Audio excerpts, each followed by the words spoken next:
Then on Sports Central, we go over our 2022 college football predictions for the Florida State Seminoles, team that went 5-7 overall in the 2021 season.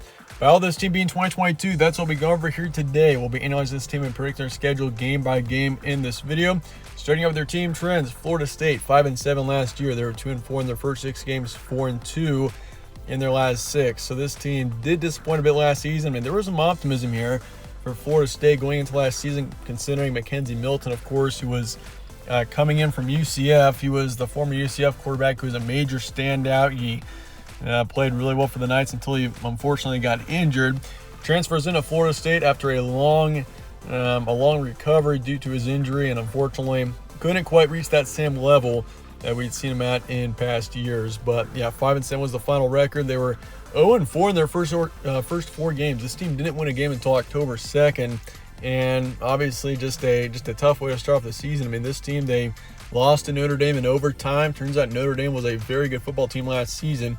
And I mean, when they lost that Notre Dame game on that Sunday night, I mean, I thought Florida State they could be competitive, because I mean, they kept that game very close, sent it to overtime, almost knocked off the Irish there, and unfortunately in the end for the Seminoles, they couldn't. But the next week they lost to Jacksonville State 17-20.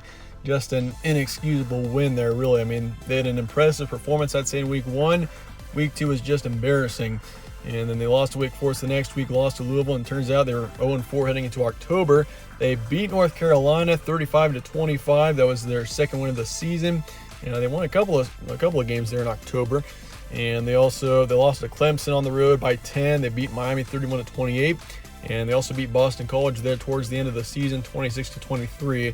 They play Florida on the road for a chance at a bowl bid, but turns out they lost that game by 3. So that ended up this team's record being 5-7 last season, so barely missing out on a bowl game. And overall, just a disappointing season. This team they've been very competitive in recent history. I mean, they just won a national title less than a decade ago. But the thing is for this team is they've fallen a bit, and I mean, it's a process to rebuild and get back to the place that they were at before, but I certainly think it's still possible going into next season, even though it may be an uphill battle.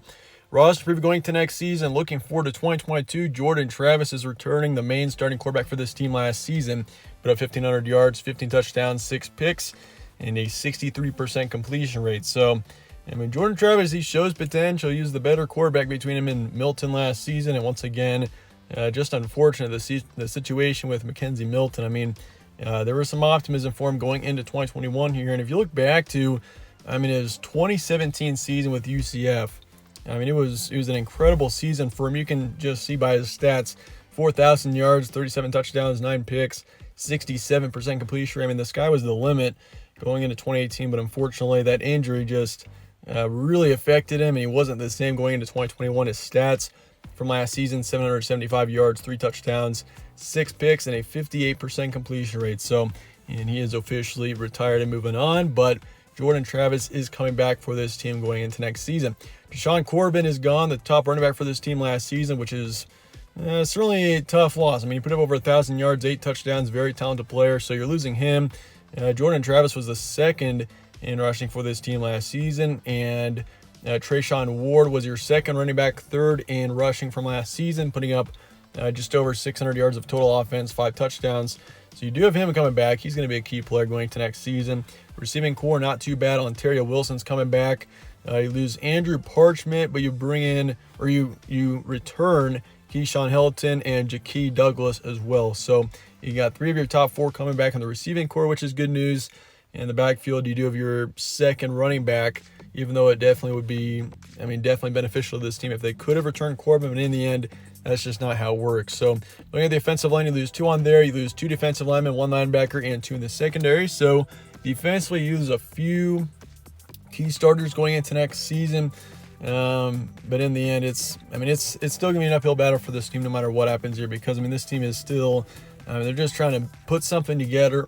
Put a good season together. And, the first step in that direction is getting to a decent bowl game, or at least getting to a bowl game, and trying to, you can win that. That's something to build on for the next season. And this team, they haven't gotten above 7 wins literally since 2016. So it's already been a little while since Florida State's been a relevant team in the ACC. I think it's still, once again, possible in the future, even though certainly it's just a tough situation for this team. They're just in a rebuild phase. Mike Norvell is still around, and I think he's a good coach, but we'll just see how this team is able to work with the returning production that they have going into next season, and I think there is some potential here. Chance at improvement in 2022, I think there's certainly a good chance. I think this team, I don't expect them to be a big dark horse in the ACC by any means, but I do think this team they got potential to get 6 to 8 wins next season and potentially get to a good bowl game. So that's definitely the goal for this team as we head into 2022.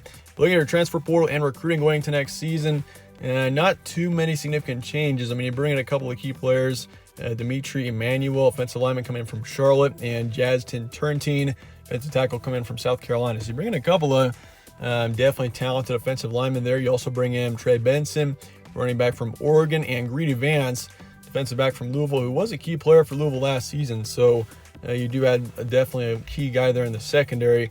You also bring in Tatum Bethune, a linebacker from UCF, so can't forget about him. But you do lose Cortez Andrews, Quashon Fuller, and Jarvis Brownlee Jr. All three of them had impacts on this team last season, so definitely got to keep an eye on that. But recruiting-wise, pretty good, actually. 20th in the nation, 4th in the ACC. I mean, there's potential there. 20th in the nation is pretty good. You got 6 4-stars and 11 3-stars coming in. So, I mean, this team, they show potential in the recruiting, and I like where this team is headed going into the future, even though 2022 still, it's not going to be a great season. I'll just say that right off for Florida State. I don't expect this team to have a huge breakout season, but I do think, 2022 could be a year for them to step in the right direction. But looking forward to your schedule now. Going into next season, you got Duquesne in your Week 0 matchup. So you're playing in Week 0 there at home against them. Then LSU in a neutral location there in Week 1. Then Louisville after that, after a bye week. And then you got Boston College coming to town to finish out your September. In October, you got Wake Forest, NC State, Clemson, and Georgia Tech. So a pretty difficult month other than Georgia Tech. And then you got Miami, Syracuse, Louisiana, and Florida in your November. So definitely an interesting schedule. I mean, you got, obviously, you're playing in Week 0. You're not really playing at home in Week 1, even though it's in a neutral location. You play on the road on a Friday night there for Week 3, for Week 3, because you got a bye week there for Week 2. It's kind of a weird start to the season, but that's like your September here, your first month of action at least.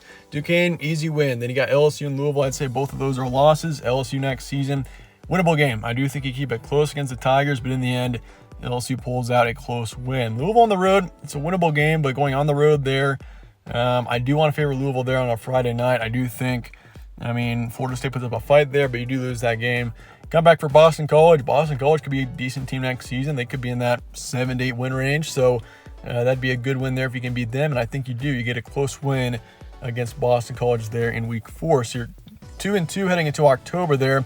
October, your first 3 games of the month are definitely tough. You're playing, I'd say, pretty much the top 3 teams there in that Atlantic division going into next season with Clemson, NC State, and Wake Forest. And I do think you lose all 3 of those matchups, even though you got 2 out of 3 at home. There's a chance you pull an upset over Wake Forest. That's a game that I think you're most likely to win out of those 3, but I do think in the end you lose all those in close matchups. Georgia Tech, easy win. So you beat them by a couple of touchdowns, I think, and you kind of bounce back. So you're 3-5 heading into November.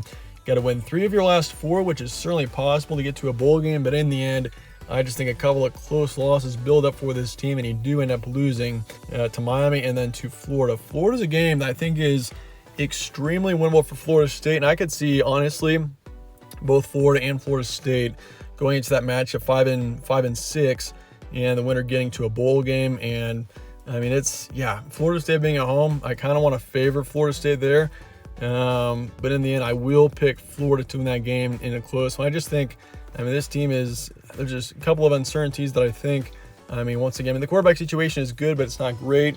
Offensively, there's a few holes. Defensively, you're losing a few key players, and I think it's going to be another challenging season going into 2022 here.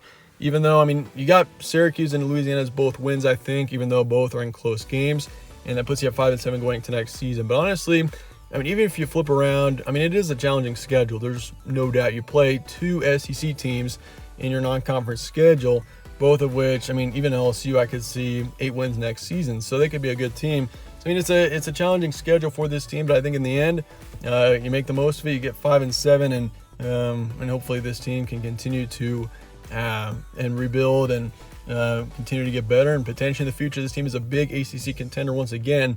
But let me know your thoughts and comments below on Florida State, and I appreciate you guys all watching as always. Stay tuned for more from All Sports Central. Catch you on the next one.